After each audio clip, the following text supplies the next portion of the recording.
এভাবেই কাঁদছেন আত্মীয় স্বজন সহ মেয়েরা। তুচ্ছ ঘটনাকে কেন্দ্র করে বগুড়ার আগানাগরে কুপিয়ে হত্যা করা হয় রবিউল নামের ৩ সন্তানের এক বাবাকে। মূল কাহিনী হয়েছে একসাথে আসিল, আমার ভাই ওই এনে বইতো, তো বেড়া যে বেড়ার জায়গা মানে যে বেড়ার দোকান এই বেড়ার জায়গার মধ্যে ক্লাব ঘর বইছে, তো দুদিন পর পর এই হেবড়ার জায়গার মধ্যে দেখে হেবড়া বেশি রাজনীতি করে, মানে কোনো কথা কইতো দেয় না।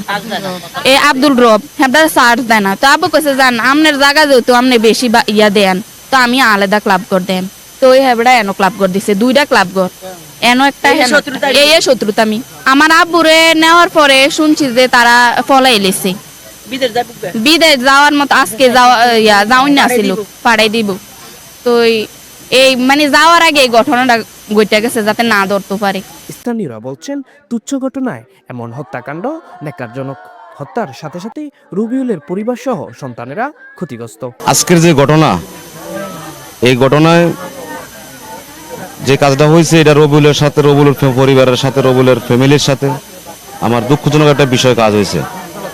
আর রবিউল এমন একটা মানুষ ছিল, মানে তার মতন মানুষ হয় না এই গ্রামে।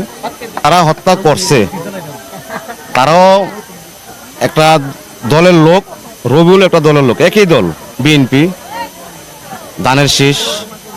আজকে রবিউলকে তারা ডাকছে, রবিউল গেছে, কথা না মানাতে রবিউলকে একবার মারধর করছে অফিসে।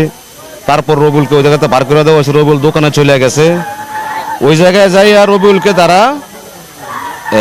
আর 10জন লোক রবিউলকে মন মতো কুবাইছে, ওই জায়গায় ইচ্ছা মতো কুবাইছে, কুবাই রবিউলকে জখম করছে, হত্যা করছে।